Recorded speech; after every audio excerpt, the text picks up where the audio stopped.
Este sermón, el Sermón del Monte, gira alrededor del tema del reino de Dios y encierra mucho de lo que Jesús enseñó a través de sus 3 años de ministerio. Entonces, lo que va a mostrar en estas bienaventuranzas de los primeros versículos del capítulo 5 de Mateo son las características que tienen que tener los hijos del reino. Es decir, usted y yo. Las características que tenemos que tener. Pero brevemente miremos las bienaventuranzas en Lucas. Aquí en Lucas 6 se encuentra el Sermón del Monte en el Evangelio de Lucas. Aquí hay un contraste entre los pobres y los ricos. Él, cuando habla de bienaventurados los pobres, unos versículos más abajo dice, ay de vosotros ricos. Entonces, lo que está haciendo Lucas cuando escribe el resumen que él escribe del Sermón del Monte, es un contraste entre los ricos y los pobres, los que sufren y los que no sufren, etc. Entonces, entre los versos 20 y 24 está el contraste de los ricos y los pobres. La sección dirigida a los ricos no se encuentra en la versión de Mateo. Por eso Mateo le agrega bienaventurados los pobres en Lucas también, cuando Cristo habla de los pobres, de los hambrientos espiritualmente, de los tristes, de los aborrecidos, de los vituperados y de los perseguidos, está dirigiendo a sus propios discípulos. En el versículo 20 dice, y hablándole a sus discípulos le dice, bienaventurados vosotros, los pobres. Y ahí empieza a dirigirse a ellos. Luego, a partir del verso 24, se dirige a los ricos, a los saciados, a los admirados por los hombres. Y dice, ay de ellos, tal vez refiriéndose a algunos de los fariseos, saduceos, herodianos, que buscaban los mejores puestos políticos y religiosos, la buena fama y el dinero. Él los compara con los falsos profetas de antaño. Así que Lucas entonces lo que nos muestra es un aspecto social del mensaje de Cristo en el Sermón del Monte. Pero ahora vamos entonces a entrar en Mateo, quien presenta un aspecto espiritual del Sermón del Monte. Vamos a ver la bienaventuranza Mateo 5, del 3 al 12. Mateo agrega la frase bienaventurados los pobres, como dice Lucas, añadiendo en espíritu. Es probable que esto fue lo que Jesús estaba enseñando. La felicidad y satisfacción con la cual Dios recompensa a los que reconocen su pobreza espiritual y necesidad de Él. Parecido a los que tienen hambre y sed de justicia. Sin embargo, también eran bienaventurados los discípulos por haberse hecho pobres materialmente por causa del Evangelio, dejando sus trabajos seculares, como vimos la semana pasada, por seguir a Jesús a tiempo completo y salir a predicar a donde Él les mandaba. Veamos entonces la riqueza literaria de los versos 3 al 12. Dice que la palabra bienaventurados proviene de una palabra griega que se llama makarios,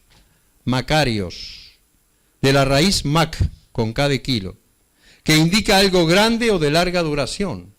Se trata de un adjetivo que denota felicidad. Alguien muy bendecido, digno de ser congratulado. Es una palabra de gracia que expresa un regocijo y una satisfacción especial concedida a la persona que experimenta la salvación. Así que cuando hablamos de bienaventurados es alguien que es muy bendecido, pero todo producto de la salvación. Entonces vamos a ir en detalle en cada una de las bienaventuranzas. Veamos la siguiente tabla que expresa las bienaventuranzas con sus recompensas. Primero, bienaventurados son los pobres en espíritu. Y la recompensa dice, ellos reciben el reino de los cielos. Ellos son personas, o somos personas, que recibimos el reino de los cielos. Los pobres en espíritu, por ejemplo, lo vemos ilustrado en la parábola que Jesús enseñó del fariseo y el publicano. No sé cuántos la recuerdan, la parábola del fariseo y el publicano, pero Jesús dice que dos hombres subieron al templo a orar. Uno era fariseo y el otro publicano. Ya recordamos, ya sabemos bien lo que era la diferencia que hay entre un fariseo y un publicano, ¿verdad?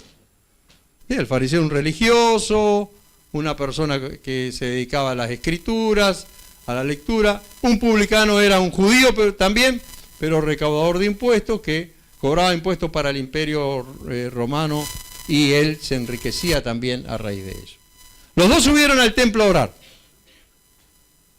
Y dice la Biblia que el fariseo estaba muy orgulloso de ser un fariseo. Y él oraba diciendo: Señor, te doy gracias porque ayuno 2 veces por semana. Te doy gracias porque esto, porque el otro, y porque no soy ni siquiera como ese publicano. Imagínense, el hombre estaba ahí, ¿no? Y te doy gracias por esto y te doy gracias por aquello.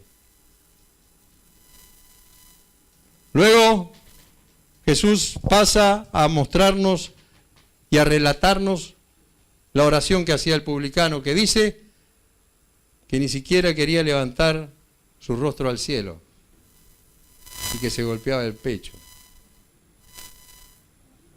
y que él le confesaba su culpa al Señor. Entonces Jesús concluye de una manera formidable este relato. Y él dice: les digo que descendió justificado el publicano y no el fariseo. Es una historia maravillosa que muestra la justicia de Dios en los que se humillan, en los que reconocen que sin Dios no son nada. Es una historia que nos ilustra que el orgullo y la soberbia no sirven para nada. Que los logros en esta tierra y el esfuerzo humano por agradar a Dios no sirve. Lo que sirve es tener un corazón contrito y humillado, al cual, según el salmista dice, no despreciarás tú, oh Dios. Isaías 57:15 dice: porque así dijo el alto y sublime, el que habita la eternidad, y cuyo nombre es el Santo. Yo habito en la altura y la santidad, y con el quebrantado y humilde de espíritu, para hacer vivir el espíritu de los humildes y para vivificar el corazón de los quebrantados. Ese publicano estaba quebrantado y dice la palabra de Dios aquí que el Señor hace vivificar el corazón de los quebrantados. Vengamos al Señor cada día, hermanos, con corazones contritos, con corazones humillados, quebrantados, humildes, para que Él nos haga vivir a través de su Espíritu Santo. Ser pobres en espíritu significa que nosotros no dependemos de nuestra fuerza, de nuestra sabiduría y de nuestras habilidades, sino que dependemos de la gracia de Jesucristo, que dependemos del favor de Dios, que dependemos cada día de la unción de su Espíritu Santo. Ser pobres en espíritu significa que nosotros esperamos siempre en Dios. Solo ellos, solo los pobres en espíritu, recibiremos el reino por heredad. Bienaventurados, segundo, los que lloran, porque ellos recibirán consolación. Acá no estamos hablando de llorar porque me dejó la novia. No estamos hablando de llorar por cosas triviales, sino llorar por causa de la justicia de Dios. Isaías 61:12, hablando de la unción que Jesús iba a recibir para hacer su ministerio, dice que Jesús iba a recibir la unción también para consolar a todos los enlutados. Es increíble la cantidad de personas que andan llorando, doloridos emocionalmente, heridos, y necesitan la consolación del Señor. Pues yo tengo una noticia si hay alguno aquí. La Biblia dice que el Espíritu Santo es el consolador de nuestras almas. Y si usted está triste, está atribulado, atribulada, tiene dolor en el corazón, en el alma, pídale al Espíritu Santo que le consuele y Él le consolará grandemente y le levantará para gloria del nombre del Señor. Aleluya. Porque la consolación que Dios da no es una consolación temporal. Un hombre, una mujer puede venir y abrazarle y darle un consejo y dejarlo medio tranquilo, pero no es una consolación real y duradera. La consolación real y duradera proviene del Padre de las luces a través de su Espíritu Santo que nos ministra, que nos llena, que nos guía y que nos conduce a estar en relación con el Padre. Es por eso que son bienaventurados los que lloran por causa de la justicia de Dios. Son bienaventurados los mansos, porque recibirán la tierra por heredad. Salmo 37:11 dice, pero los mansos heredarán la tierra. Y mire la consecuencia. Y se recrearán con abundancia de paz. Gloria a Dios. Los mansos. La mansedumbre, hermanos, es una de las virtudes del fruto del Espíritu que debemos nosotros experimentar cada día.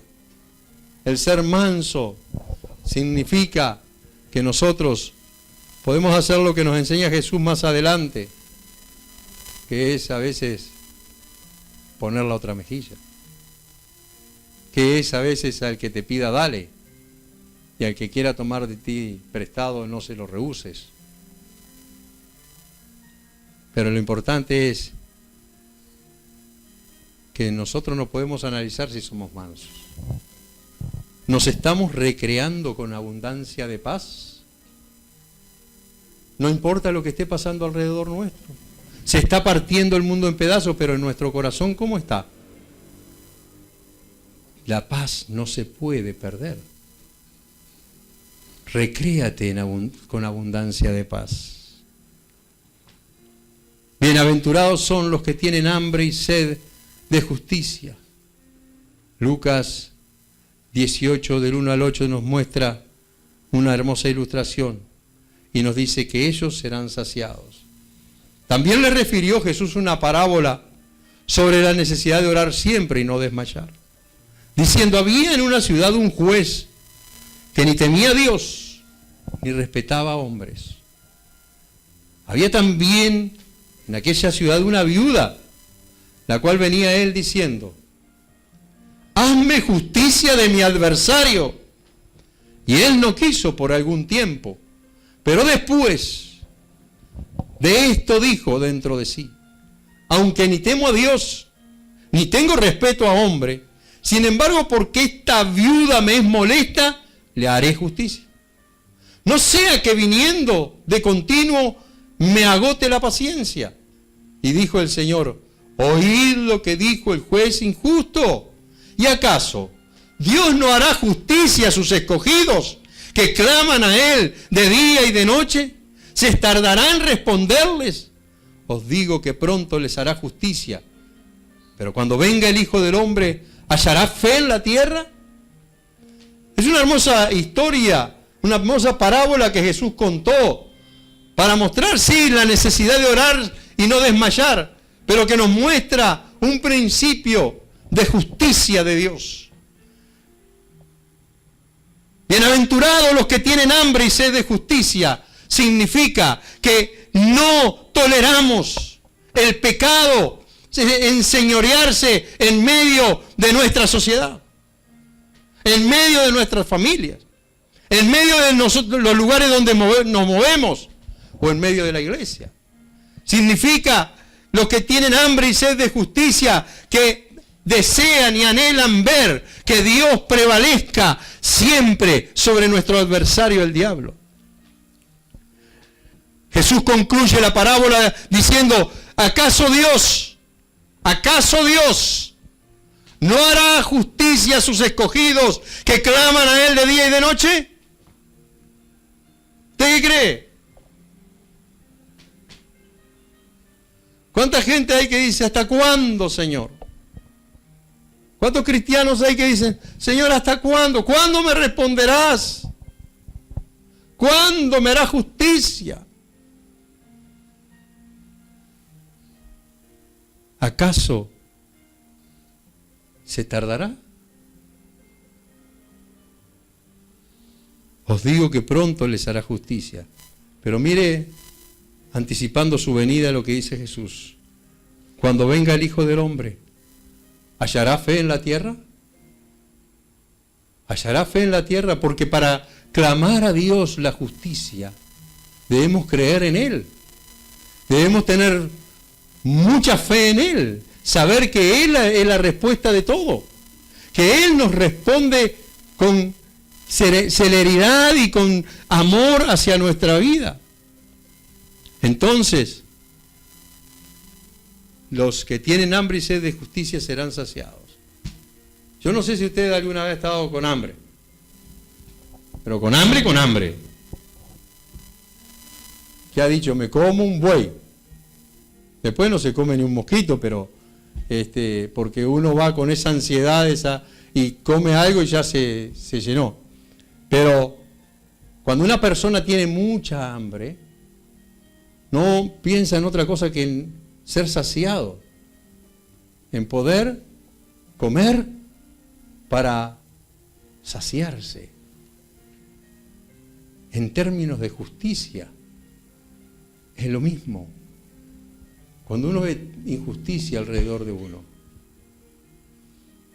uno interviene, uno clama a Dios, uno busca de Dios y uno busca la forma para que se haga la justicia. Bienaventurados los misericordiosos, porque ellos alcanzarán misericordia. Es interesante que muchas veces la gente quiere que se tenga misericordia con ellos, pero ellos no tienen misericordia. Hay una historia en la Biblia muy tremenda. Había un hombre importante que tenía siervos y su siervo le debía mucho dinero. Supongamos, vamos a poner una cifra, $1.000.000. Y este hombre importante le dice, bueno, mira, vamos a vender a tus hijos, vamos a negociar para que me pague la deuda. No, le dice, ten misericordia de mí, tenme paciencia y te lo pagaré todo. ¿No? Y entonces le perdonó la deuda. Entonces, contento, el hombre sale y encuentra un consiervo que le debía $2.000. Y lo empezó a apretar y a ahorcar y lo empezó a tratar de que le pagara. Págame lo que me debe. No tengo, no puedo pagarte porque no tengo, pero tenme paciencia, ten misericordia y yo te lo voy a pagar todo. No, sino que vas a la cárcel y vendamos a tu familia y todo para recuperar mi dinero. Así que cuando se enteró el hombre que le había perdonado la deuda a le dijo, se te perdonó tu deuda, se hizo misericordia contigo, ¿por qué no lo hiciste con tu consiervo? A la cárcel, hasta que pagues todo lo que debes. El asunto es, queremos recibir misericordia, pero para eso, según Jesús, debemos ser misericordiosos. Debemos ser misericordiosos. Mire lo que dice Miqueas 6:8, un pasaje tremendo de la Escritura. Oh hombre, Él te ha declarado lo que es bueno. ¿Y qué pide el Señor de ti? Solamente hacer justicia y amar misericordia y humillarte ante tu Dios. y aprended, dice Jesús, lo que significa misericordia quiero y no sacrificios. Es increíble lo que ama el Señor. El hacer justicia y amar misericordia. Hay que ser misericordiosos con la gente. Para eso tenemos que estar dispuestos a perdonar. Para eso tenemos que estar dispuestos a ser a veces heridos. Para eso tenemos que estar dispuestos a veces a dar nuevas oportunidades. Los misericordiosos son personas que se caracterizan porque siempre están dando nuevas oportunidades a la gente. Los misericordiosos se caracterizan porque son capaces de perdonar. A continuación tenemos, bienaventurados los de limpio corazón, los de limpio corazón, porque ellos verán a Dios. ¿Cuántos quieren ver a Dios? ¿Cuántos desean ver a Dios? Yo quiero ver a Dios, no por fe, yo lo quiero ver. Face to face, como dicen los ingleses, cara a cara.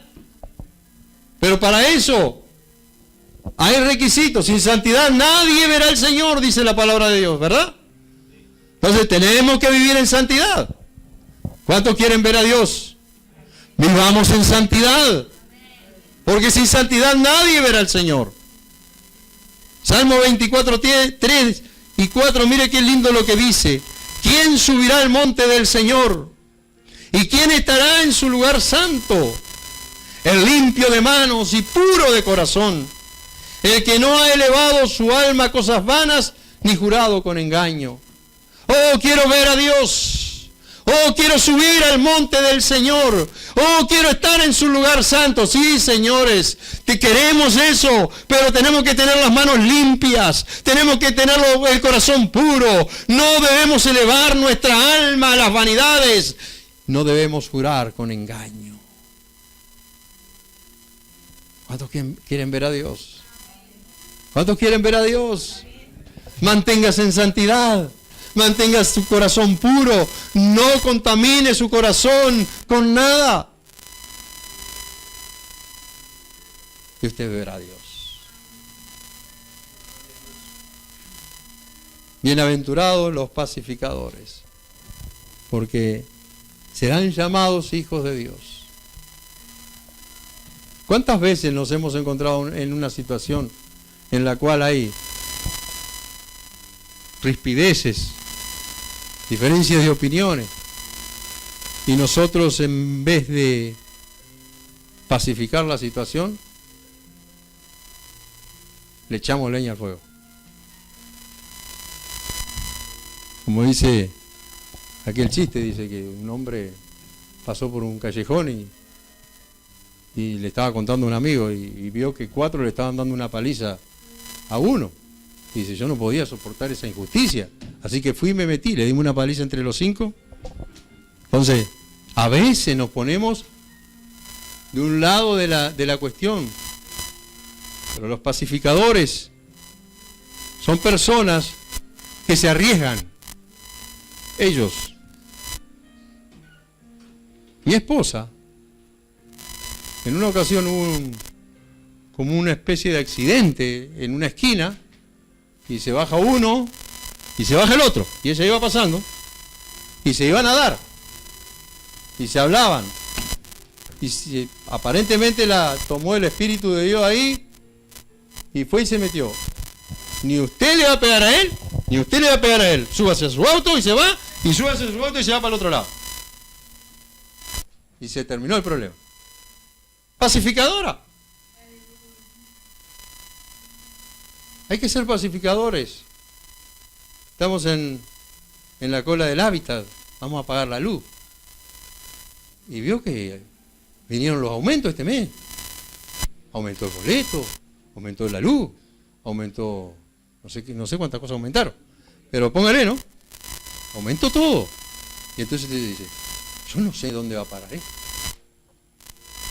¿Eso no es ser pacificador? El pacificador busca la forma de que se apague ese incendio, que se apague ese fuego. Salmo 119, 165 dice, mucha paz tienen los que aman tu ley y no hay para ellos tropiezo. Mucha paz tienen los que aman tu ley.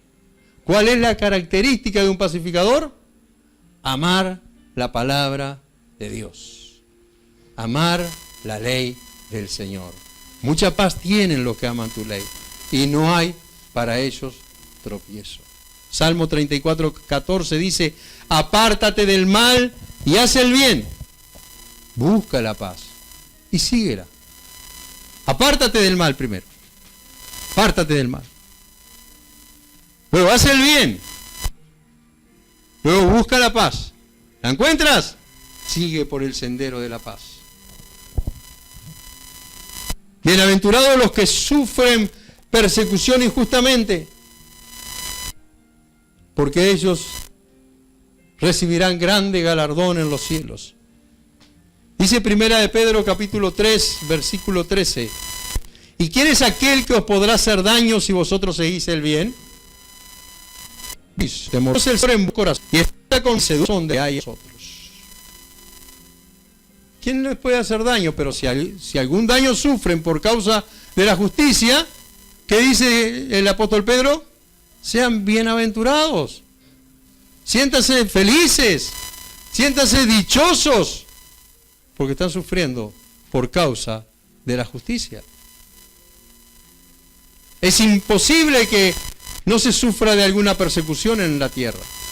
Algún tipo de persecución sufrimos. Algunos sufren la burla por ser cristianos. Otros sufren otras cosas. Pero en algunos lugares del mundo son matados los hermanos. Pero lo importante es que nosotros nos sientamos bienaventurados por esa razón. Y además, dice, no tengan temor, no se amedrenten, no se conturben. Es decir, que sus emociones no sean removidas ni conmovidas por causa del sufrimiento temporal que están pasando.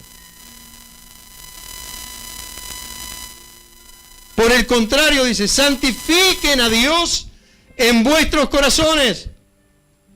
Glorifíquenle. Santificar a Dios en nuestros corazones significa no permitir que nuestro corazón se contamine con nada. ¿Qué dijo el salmista David? En mi corazón he guardado tus dichos para no pecar contra ti. ¿Lo sabía ese versículo? Si no lo sabía, repítalo conmigo. En mi corazón he guardado tus dichos para no pecar contra ti. Téngalo eso como algo firme, hermano. En mi corazón he guardado tus dichos para no pecar contra ti. Luego dice, ¿con qué limpiará el joven su camino? El joven y el adulto también. No lo dice la Biblia, yo lo agrego. Ese es el Evangelio según Daniel. ¿Con qué limpiará el joven su camino? Con guardar tu palabra. Guardar la palabra del Señor quiere decir cumplirla, obedecerla, ponerla en práctica. Y por último dice Pedro, dice, estén siempre preparados, listos. Siempre tiene que estar preparado para presentar, mire cómo lo muestra él, para presentar defensa con mansedumbre y reverencia ante todo el que os demande razón de la esperanza que hay en vosotros. Todo, cuando a ustedes le van a preguntar, ¿y por qué son cristianos? Deben saber qué responder. Y ahí responden según la palabra de Dios. Hasta aquí llegamos con la parte entonces de las bienaventuranzas. Lo que vamos a ver un par de detalles más ahora es ser sal y ser luz.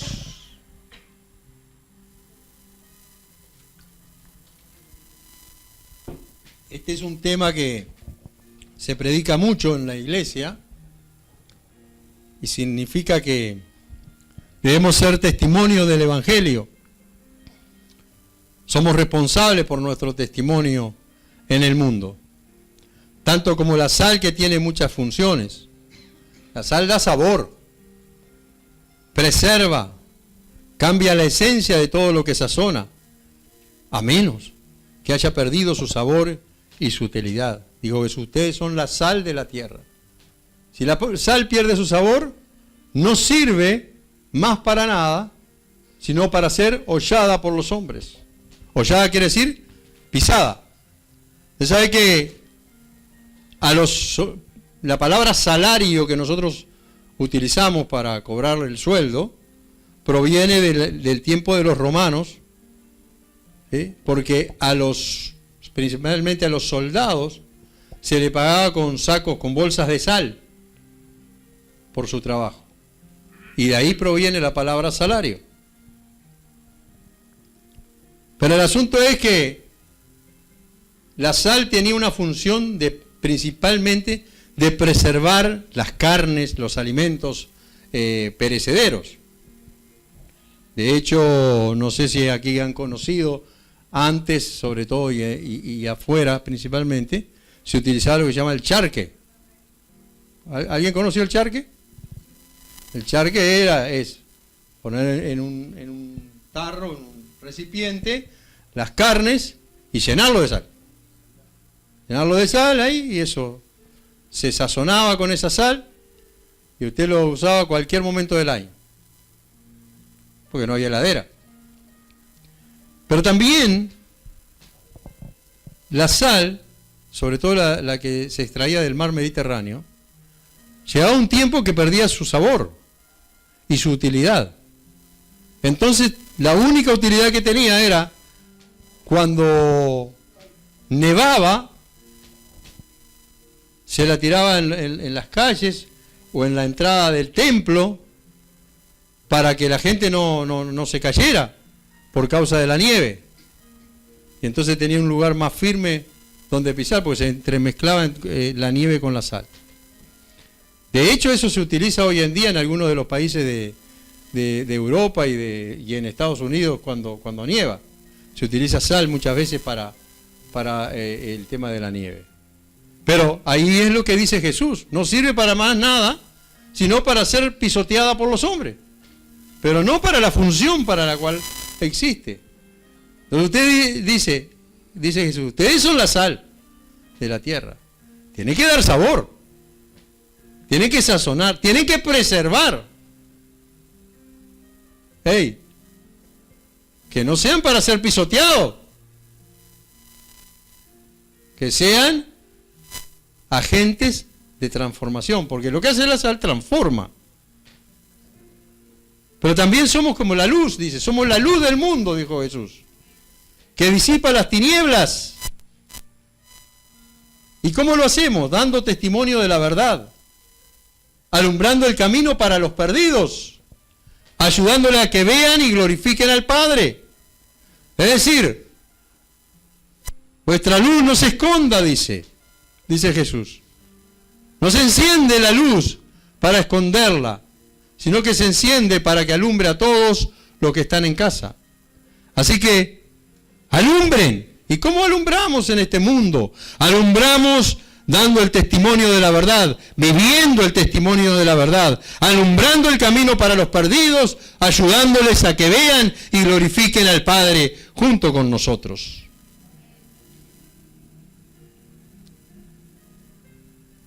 La luz del mundo, la sal de la tierra, demanda el Señor que seamos nosotros. Las leyes morales del reino se encuentran a partir del verso 17 del capítulo 5 y vamos a mirar algunas cosas. Una de las cosas que vamos a mirar es que a Cristo se lo acusaba de venir a abolir o a abrogar la ley, es decir, a dejar sin efecto la ley. Y él le dijo, no, del 17 al 19, no penséis que he venido para abrogar la ley o a los profetas. No he venido para abrogar, sino para cumplir. Porque de cierto os digo que hasta que pasen el cielo y la tierra, ni una jota ni una tilde pasará de la ley, hasta que todo se haya cumplido. De manera que cualquiera que quebrante uno de estos mandamientos muy pequeños y así enseña a los hombres, muy pequeño será llamado en el reino de los cielos. Mas cualquiera que los haga y los enseñe, este será llamado grande en el reino de los cielos. Es interesante que Jesús vino a inaugurar el periodo de la gracia, ¿sí? Nosotros vivimos en el tiempo de la gracia, no vivimos en el tiempo de la ley. Pero lo interesante, Él no vino a dejar sin efecto la ley, sino Él vino a cumplir toda la ley en sí mismo.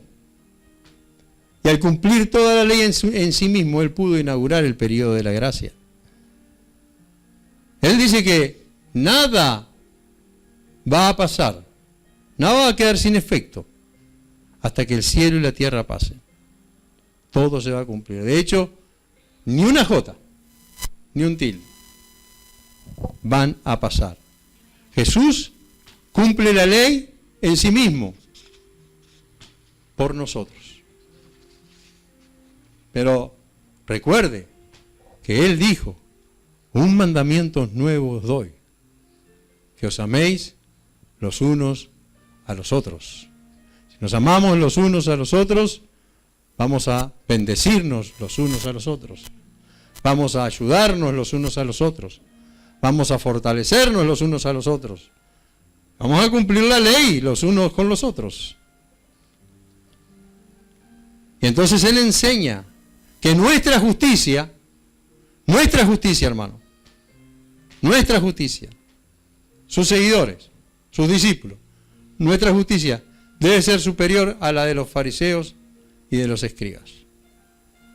Mateo 5:20 dice, os digo que si vuestra justicia no fuere mayor que la de los escribas y fariseos, no entraréis en el reino de los cielos.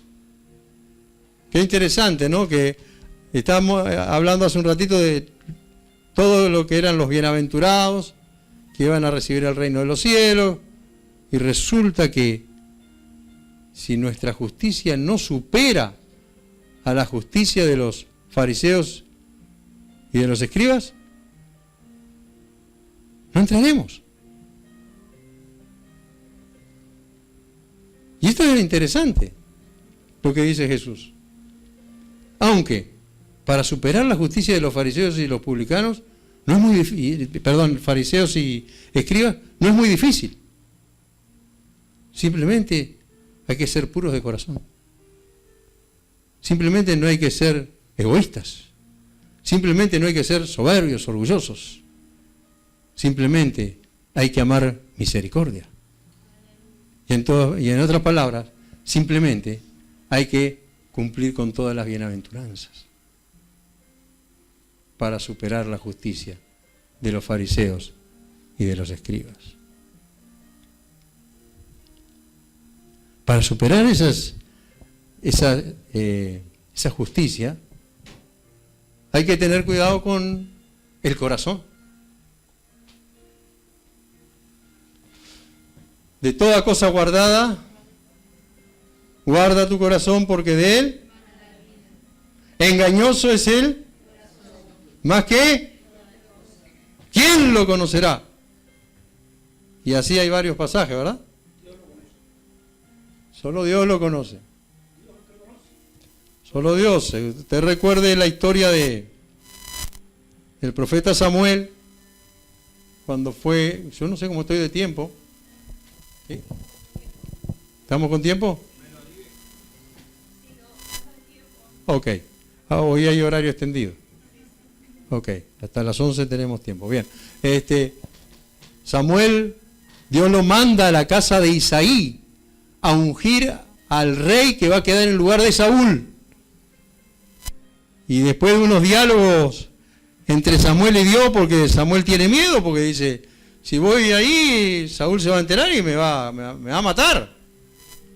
No, di que vas a hacer sacrificio a la casa de Isaí, que vas a entregar ahí la ofrenda y no va a pasar nada. Y de hecho, va a hacer el sacrificio, pero va también a elegir el sucesor del rey Saúl. Y le dice a Isaí que estén todos tus hijos, porque es importante. Están todos en la casa. La grasita del asado está haciendo el olorcito, vio como en estas fechas se siente por todos lados al asado. Y entra el mayor de los hijos de Isaí. Y Samuel dice, ¡ja, ja, ja, ja! Aquí está el sucesor. Y ¡pum!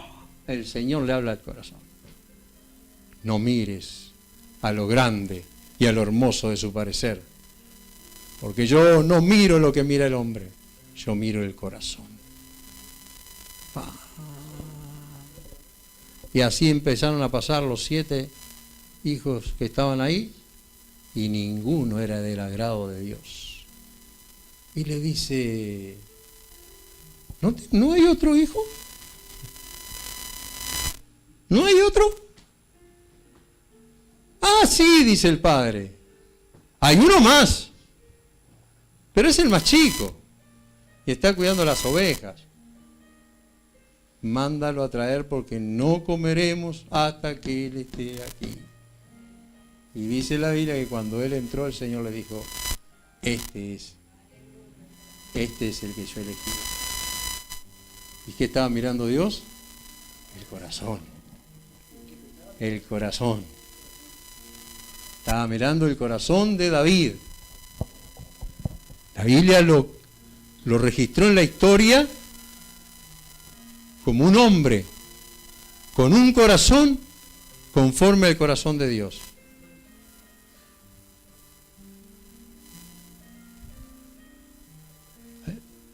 El corazón es engañoso y a veces nos hace airarnos. Por eso vamos a hablar de la ira. Mateo 5, 21 al 26, mire lo que nos dice. Oíste que fue dicho a los antiguos, no matarás, y cualquiera que matare será culpable del juicio. Pero yo os digo que cualquiera que se enoje contra su hermano, me maravilla Jesús, esa capacidad de clavar el cuchillo profundo, hermano. Cualquiera que se enoje contra su hermano será culpable del juicio.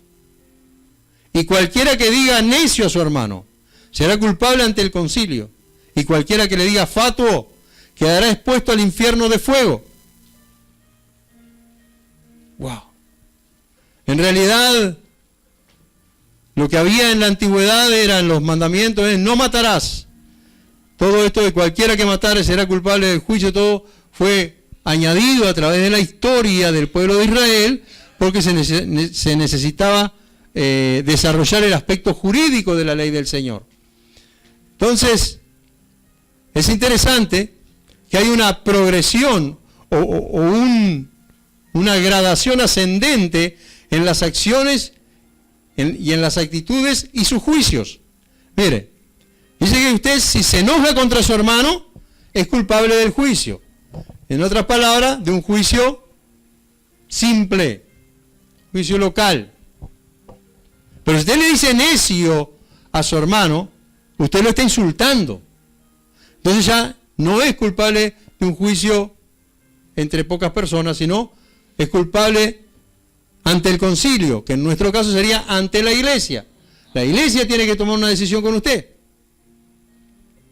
Pero dice que si le dice fatuo a su hermano, usted lo está maldiciendo. Entonces quedará expuesto al infierno.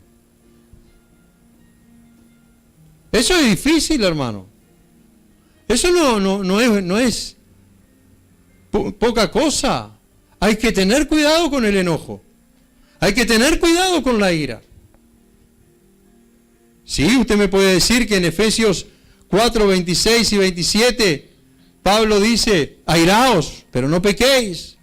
También dice, no se ponga el sol sobre vuestro enojo. Es que la costumbre en el pueblo de Israel era que si había un enojo ese día, no podía terminar el día sin arreglarse. Eso significa no se ponga el sol sobre vuestro enojo. Es decir, no dejen su enojo que dure hasta el otro día. Si no, perdonen, arréglense, reconcíliense. Pero reconciliarse con los adversarios es de gente que sabe valorar a Dios. No es cosa sencilla, hermano. O sea, no es fácil cuando alguien es ofendido gravemente.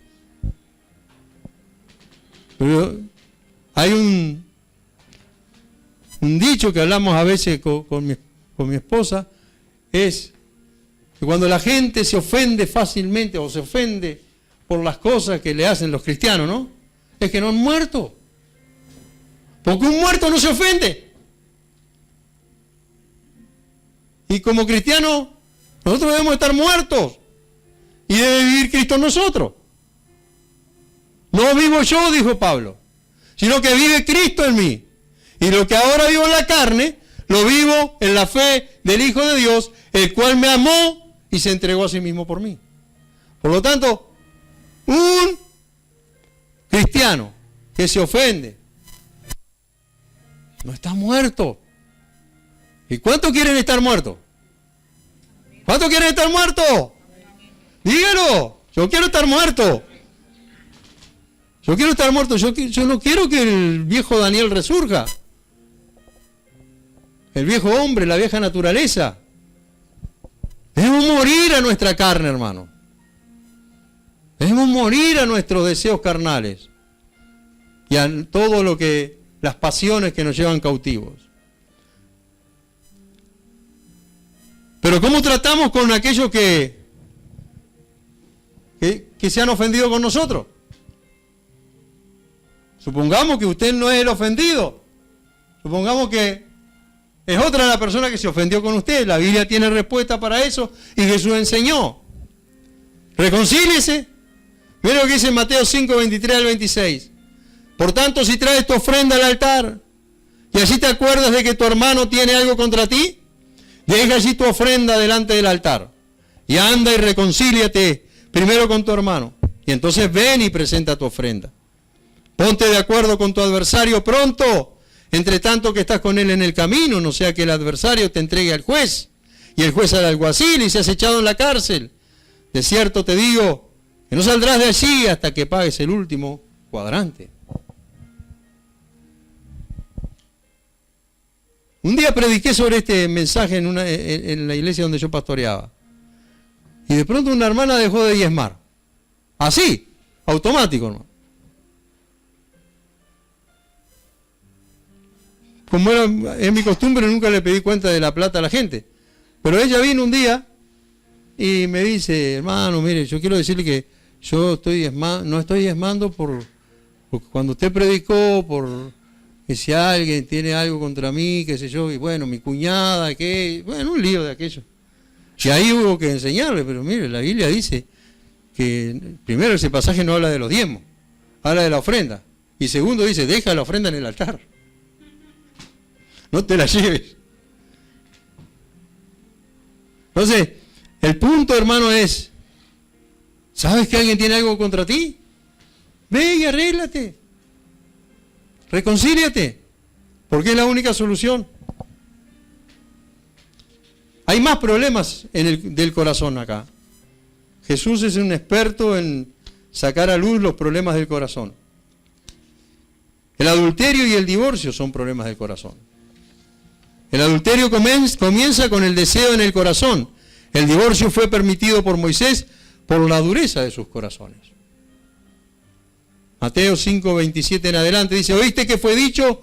No cometerás adulterio. Y con esto vamos a ir terminando, hermano. Pero yo os digo, que cualquiera que mira a una mujer para codiciarla ya adulteró con ella en su corazón. Por tanto, si tu ojo derecho te es ocasión de caer, sácalo y échalo de ti, pues mejor te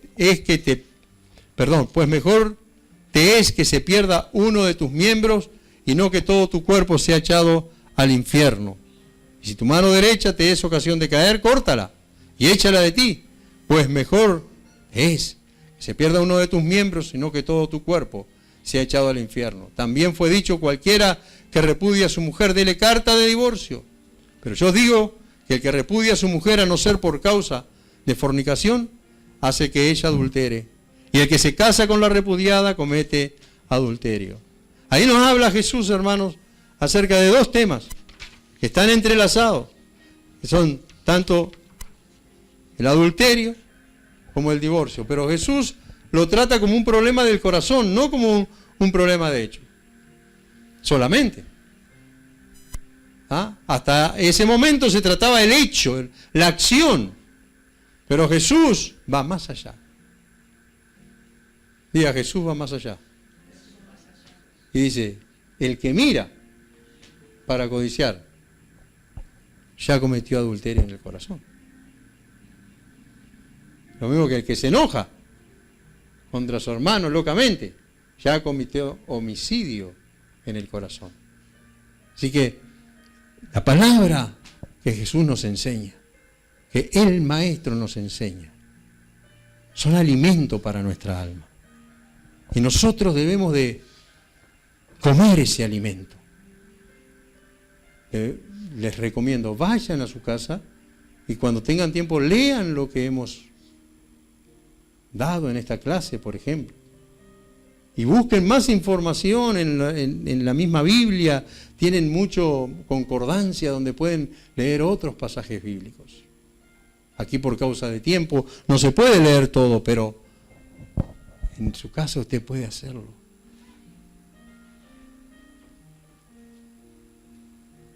¿Cuántos están dispuestos a oír más a Jesús? ¿Cuántos quieren oír más a Jesús? En la Biblia está lleno de sus enseñanzas, lleno de sus conocimientos. Y si usted abre la Biblia cada día, Él nos estará hablando. Él nos estará ministrando. Y Él nos estará guiando. Oremos. Señor, gracias por esta tarde, por haber participado en esta clase, Señor. Gracias, Dios, por habernos dejado tu palabra y en tu palabra las enseñanzas del Maestro. Gracias porque aprendemos de ti cada día, Señor. Aprendemos de tu palabra y de tu Espíritu Santo. Ella nos llena, Señor. Ella nos guía, nos ilumina, nos conduce por sendas de rectitud. Ahora, Dios, ayúdanos a poner en práctica las cosas que aprendemos. A que cada día podamos, Señor, practicar fielmente lo que tu palabra nos demanda. Señor, queremos verte a ti, pero tu palabra dice que sin santidad no te veremos. Tu palabra dice que debemos tener puro nuestro corazón. Ayúdanos, Señor, a poder dar fruto apacible de las verdades que aprendemos. En el nombre de Jesús. Amén y amén. Dios le bendiga. Vida Abundante te invita a un nuevo encuentro. Estamos en Cuareim, esquina San José, Teatro Metro. Reuniones martes y jueves a las 16 y los domingos a las 10:30 horas. Serás muy bienvenido. Te esperamos. Radio Celestial FM, para edificar tu vida. 90.7. Acompáñanos. SJC, Canal 2, un canal diferente, las 24 horas. Sin comerciales, transmitiendo los más altos valores sociales y familiares, con una programación variada y entretenida para todas las edades. Desde la ciudad de Montevideo, Uruguay, para ti. Más que vencedores. Más que vencedores. Una palabra de fe que transformará tu vida. Más que vencedores. De domingos a viernes a las 9 de la mañana. En la 1450 AM. Radio América.